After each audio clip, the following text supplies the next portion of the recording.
দীর্ঘদিন আগের একটি ঘটনার জন্য ডিরেক্টরেট জেনারেল অব ফোর্সেস ইন্টেলিজেন্সের সাবেক মহাপরিচালক মেজর জেনারেল অবসরপ্রাপ্ত সৈয়দ ফাতেমী আহমেদ রুমির কাছে ক্ষমা চেয়েছেন বিএনপির ভারপ্রাপ্ত চেয়ারম্যান তারেক রহমান। ৯ ডিসেম্বর অবসরপ্রাপ্ত শতাধিক সামরিক বাহিনীর সদস্যের সঙ্গে মতবিনিময় সভায় সাবেক ওই সেনা কর্মকর্তার কাছে দুঃখ প্রকাশ করেন তিনি। বিএনপির চেয়ারপারসনের গুলশানের রাজনৈতিক কার্যালয়ে অনুষ্ঠিত সভায় তারেক রহমান বলেন, স্ক্রিনে এখানে আমি একজনকে দেখতে চাচ্ছি, এটা একান্ত একটা পার্সোনাল ব্যাপার, তারপরেও সবাই আছেন। আমি একটু এখানে উল্লেখ করতে চাচ্ছি, আমার সময় উনি ডিজিএফআইয়ে ছিলেন, রুমি সাহেব ছিলেন, রুমি সাহেব উপস্থিত আছেন।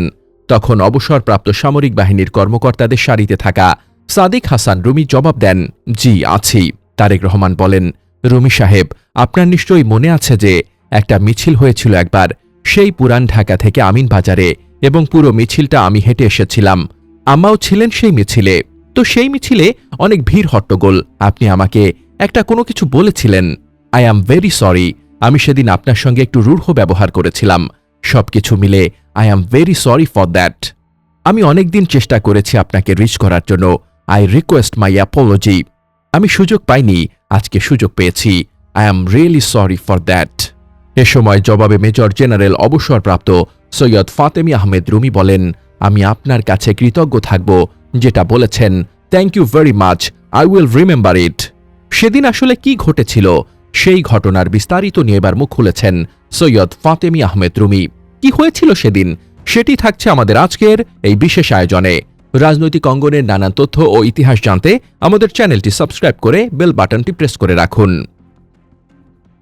জেনারেল রুমি এ বিষয়ে বলেন, ১৯ বছর পর তিনি বিষয়টি এক্সপ্রেস করেছেন।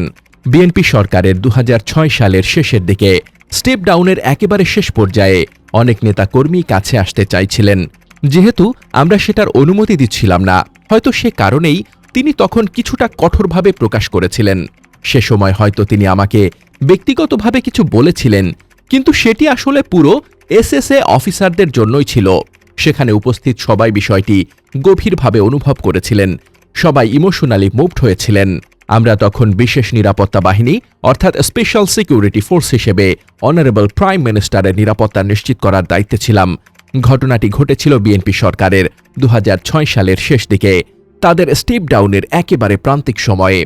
সে সময় জনাব তারেক রহমান সাহেব একটি লং মার্চের আয়োজন করেন। এটি ওল্ড টাউন থেকে শুরু করে আপনারই পর্যন্ত, আমাদের গাবতলী পর্যন্ত পুরোটা পথ হেঁটে হেঁটে আসার কর্মসূচি ছিল। পথে পথে মানুষের সঙ্গে ভাব বিনিময় করবেন এবং অনারেবল প্রাইম মিনিস্টারের সাথে কথা বলবেন, এমনই একটি আয়োজন। অনুষ্ঠানটি ছিল অত্যন্ত সুন্দর এবং সুসংগঠিত। জনাব তারেক রহমান সাহেব তার অন্যান্য তরুণ নেতাকর্মীদের সঙ্গে নিয়ে এই কর্মসূচিটি আয়োজন করেছিলেন। শুরুতে আমরা বুঝতেই পারিনি যে বিষয়টি এত সুন্দরভাবে সংগঠিত হবে। আমি তখন তাকে জিজ্ঞেস করেছিলাম, আপনার প্ল্যানটা আসলে কেমন? তিনি বলেছিলেন, চলেন, সেখানে গেলেই বুঝতে পারবেন।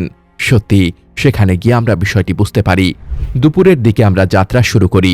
আমাদের কাজ ছিল সবসময় যাদের আমরা প্রোটেকশন দিচ্ছি, অর্থাৎ আমাদের প্রিন্সিপাল, তার সর্বোচ্চ নিরাপত্তা নিশ্চিত করা। কিন্তু সরকারের শেষ পর্যায়ে সাধারণত নিরাপত্তা ব্যবস্থায় কিছুটা শিথিলতা চলে আসে। অন্যান্য সিকিউরিটি অর্গানাইজেশনগুলো স্বাভাবিকভাবেই একটু লুজ হয়ে যায়। আগেও আমি এরকম দেখেছি। ১৯৯১ থেকে ১৯৯৫ পর্যন্ত তার সঙ্গে কাজ করার সময়ও একই অভিজ্ঞতা হয়েছিল। এবারও আমরা একই বিষয় লক্ষ্য করছিলাম। সে কারণেই আমরা ছিলাম অত্যন্ত সতর্ক।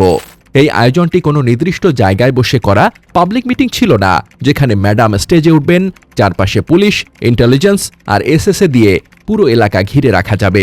বিষয়টি মোটেও সেরকম ছিল না। এখানে পয়েন্ট এ থেকে পয়েন্ট বি পর্যন্ত হেঁটে যেতে হচ্ছিল, যা ছিল প্রায় ৮ কিলোমিটার দীর্ঘ একটি পথ। স্বাভাবিকভাবেই এটি ছিল একটি লং ওয়াক এবং নিরাপত্তার দিক থেকে অত্যন্ত চ্যালেঞ্জিং। পুরো রুট একসাথে সিকিউর করা আমাদের জন্য খুবই কঠিন ছিল। জনাব তারেক রহমান সাহেব বিষয়টি জানতেন এবং বুঝতেও পেরেছিলেন। তিনি তার নেতাকর্মীদের মাধ্যমেও আমাদের অনেকভাবে সহযোগিতা করেছিলেন যাতে নিরাপত্তা নিশ্চিত করা যায়। কিন্তু এমন কর্মসূচিতে অনেক নেতাকর্মী ও সাধারণ মানুষ খুব কাছে চলে আসতে চান। আমাদের দৃষ্টিকোণ থেকে সেটি অ্যালাউ করা ছিল অত্যন্ত ঝুঁকিপূর্ণ, কারণ আমরা জানি না কে কোন মনোভাব নিয়ে এসেছে। আপনারা দেখেছেন শরীফ ওসমান হাদি সাহেবের ঘটনাটি, যেখানে তার পরিচিত একজনই খুব ক্লোজ রেঞ্জ থেকে হামলা করেছে। এই ভয়টা যে কোনো নিরাপত্তা সংস্থার মধ্যেই সবসময় কাজ করে। সে কারণেই আমরা সবসময় খুব কেয়ারফুল থাকি। এই কর্মসূচিতে আমরা কাউকেই খুব কাছে আসতে দেইনি। ম্যাডাম দূর থেকেই সবাইকে ওয়েভ করছিলেন, কিন্তু কিছু নেতাকর্মী বারবার কাছে আসতে চাইছিলেন। যেহেতু আমরা সেটা অনুমতি দিচ্ছিলাম না, তারা হয়তো জনাব তারেক রহমান সাহেবকে বলেছিলেন যে আমাদের কাছে যেতে দেওয়া হচ্ছে না। সে সময় তিনি হয়তো আমাদের কাছে অনুরোধ করেছিলেন যেন আমরা একটু শিথিল হই বা কিছুটা অ্যালাউ করি।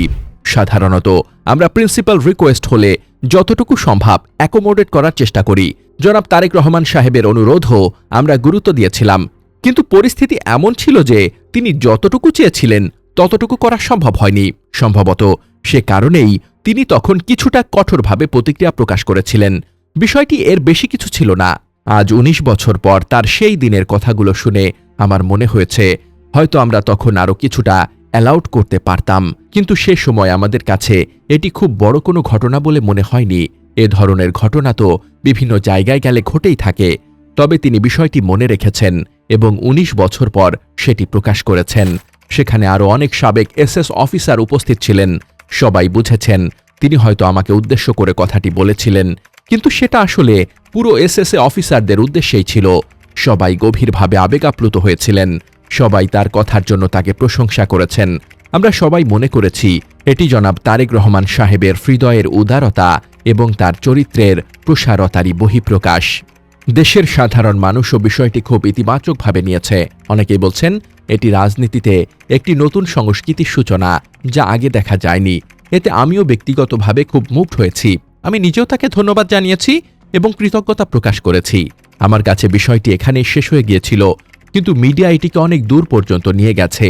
যাই হোক, এটি ছিল জাতীয়তাবাদী মনোভাবাপন্ন কিছু সাবেক কর্মকর্তার সঙ্গে তার আইডিয়া বিনিময়ের একটি অংশ। যারা ইচ্ছুক ছিলেন তারা সেখানে উপস্থিত হয়েছিলেন। আমাকেও বলা হয়েছিল, আমিও গিয়েছিলাম। সেশনটি ছিল অত্যন্ত সুন্দর ও ইন্টারেক্টিভ। সাবেক সামরিক ও বেসামরিক কর্মকর্তারা সেখানে খোলামেলা কথা বলতে পেরেছেন। জনাব তারেক রহমান সাহেব মনোযোগ দিয়ে সবার কথা শুনেছেন। আমার কাছে মনে হয়েছে তিনি আমাদের মানসিকতা খুব ভালোভাবেই বুঝতে পেরেছেন। শেষে তিনি একটি ওয়াইন্ডিং আপ স্পিচ দেন। সেখানে তিনি নিজেকে খুব সুন্দরভাবে উপস্থাপন করেন, তার ভবিষ্যৎ পরিকল্পনার কথা বলেন এবং তার উপর আস্থা রাখার আহ্বান জানান।